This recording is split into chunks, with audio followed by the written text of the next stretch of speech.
لوجهك وعظيم سلطانك وأشهد أن لا إله إلا الله وحده لا شريك له وأشهد أن محمدا عبده ورسوله صلى الله عليه وعلى آله وصحبه وسلم تسليما كثيرا إلى يوم الدين. أما بعد،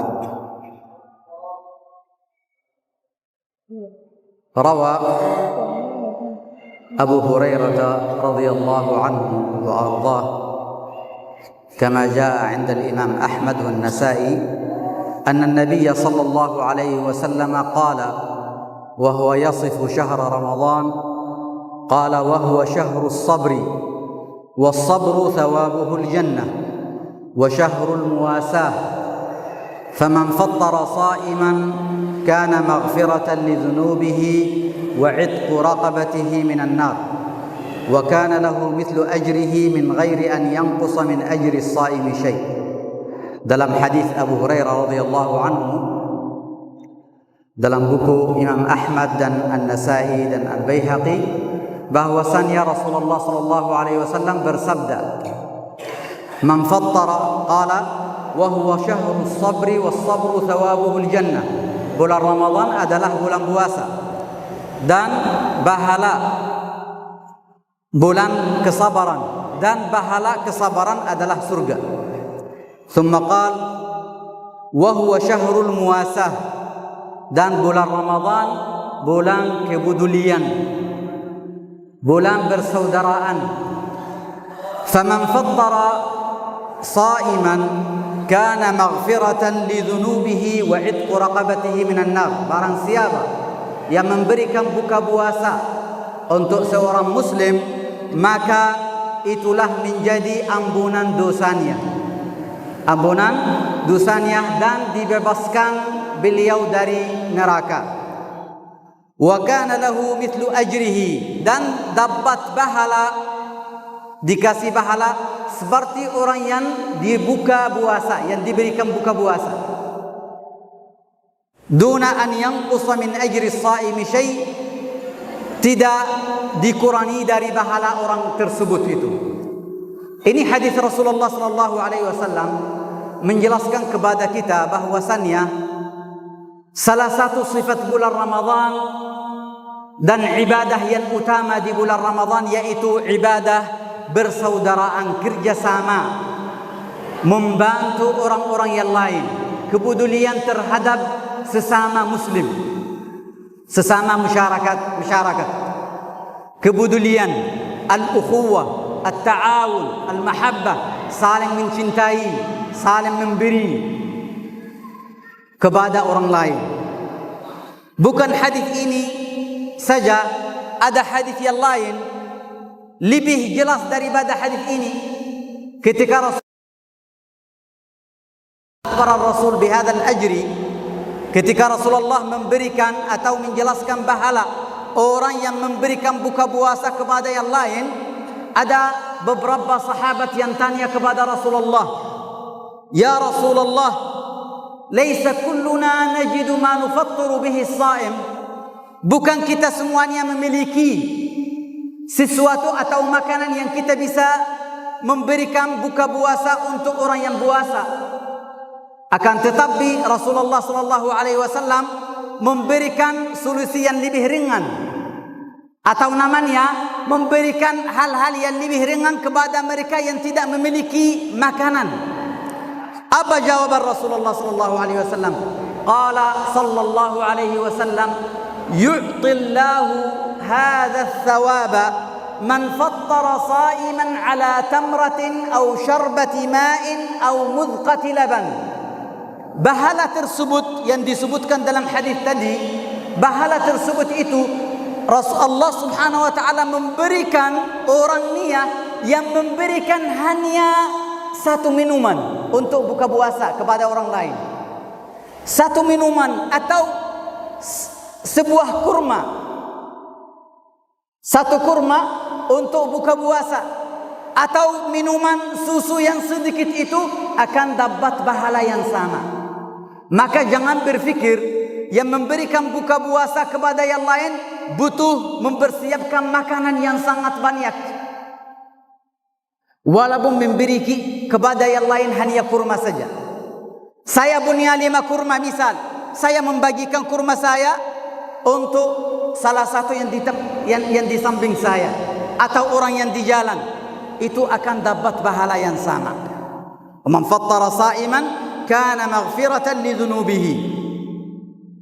Oleh karena itu, salah satu hikmat puasa kata ulama, an yash'ura al-muslimu bihali ikhwanihi al-fuqara'i wal masakin.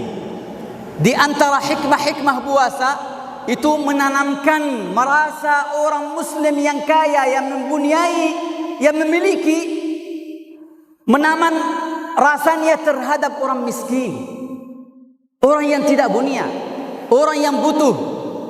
Selama 12 jam atau 13 jam atau 14 jam engkau puasa, tidak bisa makan, tidak bisa minum, rasa lapar sekali, haus sekali. Pasti ada di antara masyarakat kita yang tidak memiliki makanan dalam satu hari full, dalam satu malam full, bisa jadi 2 malam, bisa jadi 3 malam, tidak memiliki apapun di rumahnya.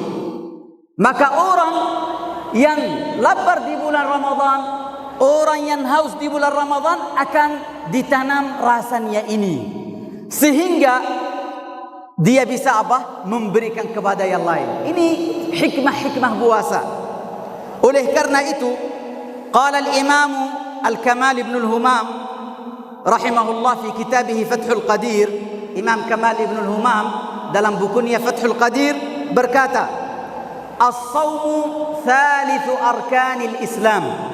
Puasa rukun yang ketiga dari rukun Islam.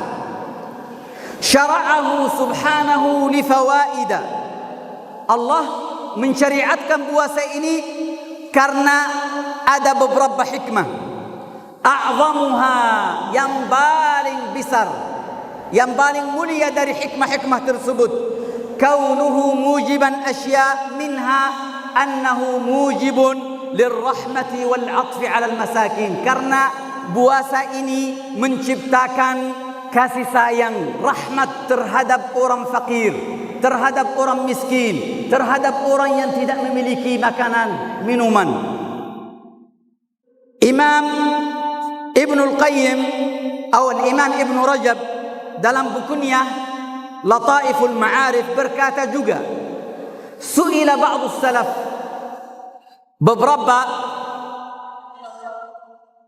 para salaf pendahuluan kita dari umat kita ditanya, lima syuri'a as-siyam, kenapa puasa itu disyariatkan, diwajibkan? Maka beliau menjawab, liyadhuqal ghaniyyu ta'mal ju'i fala yansal ja'i', agar orang kaya merasa bagaimana rasaan lapar, setelah itu tidak akan lupa orang yang miskin yang selalu lapar. Ini kata Imam Ibn Rajab.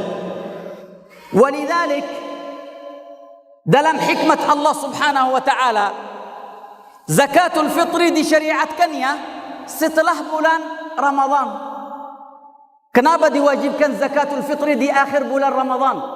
Ada beberapa ulama yang katanya bisa mulai mengeluarkan zakat fitri dari awal Ramadan. Ada yang katanya hari-hari yang terakhir dari bulan Ramadan. Kenapa disyariatkan di bulan Ramadan bukan di bulan lain? Karena setelah kita sebagai orang muslim sudah terasa bagaimana lapar, sudah terasa bahwasannya ada saudara-saudara kita yang tidak memiliki makanan, tidak mempunyai minuman, selalu atau banyak waktu. An-Nabi sallallahu alaihi wasallam kana jawadan kariman. Salah satu sifat Rasulullah yang utama, beliau dermawan, sangat dermawan. Jika Rasulullah dikasih makanan atau memiliki makanan di rumahnya, tidak ditetapkan di rumahnya, langsung dikeluarkan untuk sahabatnya. Maka Rasulullah sangat dermawan, dan beliau lebih dermawan di bulan Ramadan. Kama jaa fil hadis, qala kana an-nabiy sallallahu alaihi wasallam jawadan kariman, wa kana ajwad ma yakunu fi Ramadan, kana ajwad min ar-rih al-mursalah. Apa artinya ajwad min ar-rihil mursalah? Artinya dermawan Rasulullah ketika memberi kebaikan kepada yang lain lebih daripada angin yang membawa awan-awan yang di dalamnya hujan, karena hujan itu adalah rahmah. Maka hujan itu bisa umumkan semua bumi. Dari hujan kita dapat air minum, air yang kita gunakan, sungai dan tanaman-tanaman kita. Rasulullah SAW seperti awan, seperti angin yang membawa awan yang ada di dalamnya hujan. Itu dermawan Rasulullah SAW. Artinya Rasulullah menyebarkan kebaikannya kepada yang lain. Oleh karena itu banyak hadis Rasulullah SAW tentang hal-hal ini. Di antaranya qaulu Rasulullah, sabda Rasulullah, ahabbun nasi ilallahi anfa'uhum linnas. Yang paling dicintai oleh Allah dari manusia adalah orang yang memberikan manfaat kepada manusia. Dan hadis Rasulullah juga, kata Rasulullah sallallahu alaihi wasallam, wa ahabbul a'mali sururun tudkhiluhu ala muslim. Dan amal-amal yang paling disukai atau dicintai oleh Allah Subhanahu wa taala adalah kebahagiaan yang engkau memasukkan kepada orang muslim atau memberikan kepada orang muslim. Wa anfiqu min malillahi alladhi ataakum. Berikan nafkah, berikan infak dari harta Allah, dari makanan Allah. Allah yang memberi. Hari ini saya memiliki, bisa jadi besok saya tidak memiliki. Maka harus kita saling menolong, saling kerjasama, saling berta'awun, bersaudara. Saya membantu, saya memberi, dia memberi. Oleh karena itu dikasih nama bulan Muasah. Apa maksudnya dalam bahasa Arab Muasah? Muasah artinya saling memberi. Saya memberi dan saya mengambil dari orang lain. Itu namanya muasah. Bukan saya memberi saja dan yang lain juga memberi. Itu namanya al-muasah. Oleh karena itu salaf kita di bulan Ramadan keadaannya memberikan contohan Rasulullah sallallahu alaihi wasallam. Imam Ahmad ketika datang orang miskin, beliau sudah mempersiapkan buka puasa, langsung mengeluarkan bukannya, kemudian tetap lapar sampai subuh. Saya sendiri dan teman-teman semuanya, anak-anak saya semuanya, bahwasannya banyak yang butuh. Di tetangga kita di Bekasi kemarin ada apa namanya? Namanya banjir ya. Ya, banyak yang keluar dari rumahnya, tidak bisa masak makanan. Barang-barangnya rusak semuanya. Itu butuh juga kita kerjasama. Kalau kita diundang untuk berinfak agar mereka bisa kenyang, bisa puasa seperti kita, maka jangan kita menjadi belit atau menahan infak kita. Infak kita walaupun 10.000, 50.000, 100.000, karena Allah Subhanahu wa taala akan membuka jalan keluar kepada kita di hari kiamat ketika kita butuh, ketika ada kesulitan. Banyak saudara-saudara